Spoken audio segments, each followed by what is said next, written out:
శ్రీ సాయినాథాయ నమః. శ్రీ సాయి సచ్చరిత్రము 45వ అధ్యాయము 7వ రోజు పారాయణము. బుధవారం. కాకాసాహెబ్ సంశయము, ఆనందరావు దృశ్యము, కొయ్యబల్ల మంచము. గత 3 అధ్యాయములలో బాబా దివంగతులొకటి గూర్చి చెప్పితిమి. వారి భౌతిక శరీరము మన దృష్టి నుండి నిష్క్రమించెను కాని వారి అనంత స్వరూపము లేదా సాయి శక్తి ఎల్లప్పుడూ నిలిచియేయుండును. ఇప్పటి వరకు వారి జీవితకాలములో జరిగిన లీలలను చెప్పితిమి.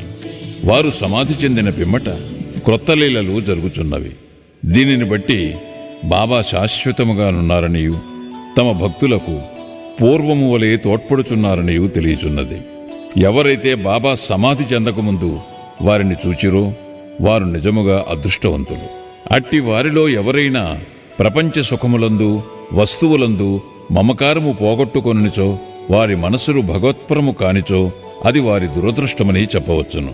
అప్పుడే కాదు, ఇప్పుడు కూడా కావలసినది బాబాయందు హృదయపూర్వకమైన భక్తి. మన బుద్ధి, ఇంద్రియములు, మనస్సు బాబా సేవలో ఐక్యము కావలను.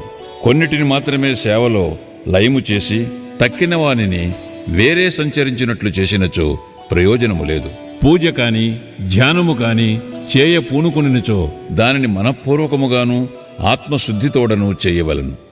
పతివ్రతకు తన భర్తయందు గల ప్రేమను భక్తుడు గురువునందు చూపవలసిన ప్రేమతో పోల్చెదరు. అయినప్పటికీ మొదటిది రెండవ దానితో పోల్చుటకే వీలులేదు. జీవిత పరమావధిని పొందుటకు తండ్రి కాని, తల్లి కాని, సోదరుడు కాని, ఇంకా ఏ ఇతర బంధువులు ఎవ్వరు గాని తోడ్పడరు. ఆత్మ సాక్షాత్కారమునకు దారిని మనమే వెతుకుని ప్రయాణము సాగించవలను. నిత్యానిత్యములకు భేదములు తెలుసుకొని ఇహలోక పరలోకములోని విషయ సుఖములను త్యజించి మన బుద్ధిని, మనస్సును స్వాధీనమందుంచుకొని మోక్షమునకై కాంక్షించవలెను. ఇతరులపై ఆధారపడుట కంటే మన స్వశక్తి యందే మనకు పూర్తి నమ్మకము ఉండవలను. ఎప్పుడైతే మనము నిత్యానిత్యములకు గల భేదమును పాటించెదమో ప్రపంచము అబద్ధమని తెలుసుకొనిదెము. దానివలన ప్రపంచ విషయములందు మోహము తగ్గి మనకు నిర్వ్యామోహము కలుగును. క్రమముగా గురువే పరబ్రహ్మస్వరూపమనియు కావున వారొక్కరే నిజమనియు గ్రహించెదము. వారు ఈ జగత్తును జయించిన వారును ప్రపంచమును కతీతులును. అప్పుడు వారిని ప్రతి జీవరాశియందు చూడగలిగి పూజించెదము. ఇదియే అద్వైత భజనము లేదా పూజ. ఎప్పుడైతే మనము బ్రహ్మమును లేదా గురువుని హృదయపూర్వకముగా ధ్యానించెదమో మనము కూడా వారిలో ఐక్యమై ఆత్మసాక్షాత్కారము పొందెదము. వేయేల గురువు నామమును జపించుట వలనను వారి స్వరూపమునే మనమున నుంచుకొని ధ్యానించుట చేతను వారిని సర్వజంతుకోటి యందు చూచుటకు అవకాశము కలుగును. మనకది శాశ్వతానందమును కలుగు చేయును. ఈ దిగువ కథ దీనిని విశదీకరించును. కాకాసాహెబ్ సంశయము, ఆనందరావు అనుభవము.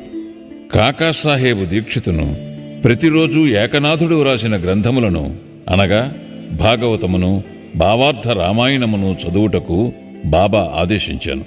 బాబా సమాధికి పూర్వము కాకాసాహెబ్ దీక్షితు ఈ గ్రంథములను చదువుచుండెను. బాబా సమాధి చెందిన తరువాత కూడా అట్లే చేయుచుండెడివాడు. ఒకనాడు ఉదయము బొంబాయి చౌపాటీలో ఉన్న కాకా మహాజని ఇంట్లో కాకాసాహెబ్ దీక్షిత్ ఏకనాథ భాగవతమును చదువుచుండెను. శ్యామ, కాకా మహాజని కూడా అతట నుండి శ్రద్ధతో భాగవతమును వినుచుండెరి. దీక్షిత్ ఏకాదశ స్కంధములోని ద్వితీయాధ్యాయమును చదువుచుండెను.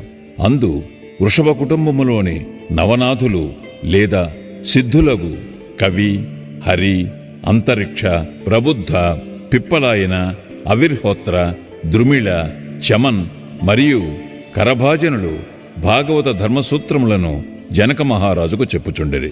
జనకుడు నవనాథులను ముఖ్యమైన ప్రశ్నలు కొన్ని అడిగెను. వారొక్కొక్కరు సంతృప్తికరమైన సమాధానములిచ్చిరి.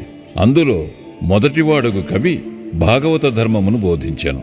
హరి భక్తుని లక్షణములను, అంతరిక్షుడు మాయను దాటుటను, పిప్పలాయనుడు పరబ్రహ్మమును, అవిర్హోత్రుడు కర్మను, ద్రుమిళుడు భగవంతుని అవతారములను వారి లీలలను, చమన్ భక్తుడు కానివాడు చనిపోయిన పిమ్మట పొందు స్థితిని, కరభాజనుడు యుగయుగములందు భగవంతుని ఉపాసించు వేర్వేరు విధానములను సంతృప్తికరముగా బోధించిరి. వాని సారాంశమేమన కలియుగములో మోక్షము పొందుటకు ఒక్కటే మార్గము కలదు. అదేమన గురుని లేదా హరి పాదార విందములను స్మరించుట. పారాయణ ముగించిన పిమ్మట కాకాసాహెబ్ నిరుత్సాహముతో శ్యామాతో ఇట్లనెను. నవనాథులు భక్తి విషయమే చెప్పినది ఎంత అద్భుతముగానున్నది. దానిని ఆచరించుట ఎంత కష్టము. నవనాథులు పూర్ణజ్ఞానులే కాని మన వంటి మూర్ఖులకు వారు వర్ణించిన భక్తిని పొందుటకు వీలగునా?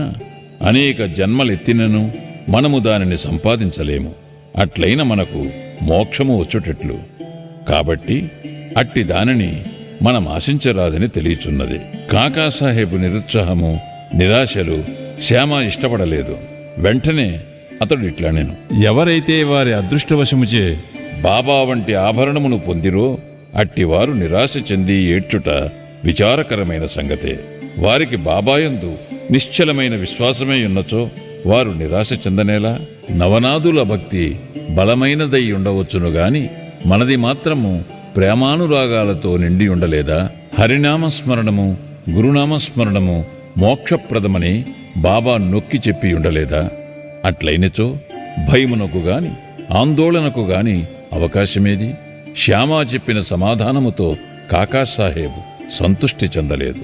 నవనాథుల భక్తిని పొందుటెట్లు అను మనోవేదన కలిగి ఆందోళనతో చికాకుగా నుండెను. ఆ మరుసటి ఉదయమే ఈ క్రింది అద్భుతము జరిగెను. ఆనందరావు పాకాడే అనువాడు శ్యామాను వెతుకుచూ పురాణ కాలక్షేపము జరుగుచున్న స్థలమునకు వచ్చాను. కాకాసాహెబ్ భాగవతము చదువుచుండెను. పాకాడే శ్యామాకు దగ్గరగా కూర్చుండి అతని చెవిలో ఏమో చెప్పుచుండెను. అతడు మెల్లగా తాను కాంచిన స్వప్న దృశ్యమును శ్యామాకు చెప్పుచుండెను. ఇది పురాణ కాలక్షేపమునకు కొంచెము ఆటంకము కలుగు చేశాను. కాకాసాహెబు పురాణము చదువుటమాని విషయమేమని అడిగాను. శ్యామ ఇట్లు నుడివెను. నిన్న నీ సంశయమును తెలిపితివి. దానికి సమాధానము ఇదిగో. బాబా పాఖాడేకు చూపిన స్వప్న దృశ్యమును వినుము.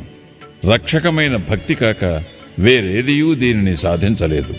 గురుని పాదములు భక్తితో ధ్యానించిన చాలును అని బాబా నొక్కి చెప్పి ఉన్నారు. అందరూ, ముఖ్యముగా కాకాసాహెబు ఆ దృశ్యమును వివరముగా వినగోరిరు. వారి కోరిక ప్రకారము పాఖాడే ఆ దృశ్యమును ఈ క్రింది విధముగా చెప్పనారంభించెను. లోతైన సముద్రములో నడుము వరకు దిగి అచ్చట నిలచితిని. హఠాత్తుగా అచ్చట సాయిబాబాను చూచితిని. రత్నములు తాపిన చక్కని సింహాసనముపై బాబా కూర్చునియుండెను. వారి పాదములు నీటిలో నుండెను. బాబా స్వరూపమును చూచి మిగుల ఆనందించితిని. అది నిజము వలె నుండినే కాని స్వప్నము వలె కానరాకుండెను. దానిని నేను స్వప్నమని అనుకొనలేదు. మాధవరావు కూడా అచ్చట నిలిచియుండెను. శ్యామ, ఆనందరావు, బాబా పాదములపై పడుము అని సలహానిచ్చాను.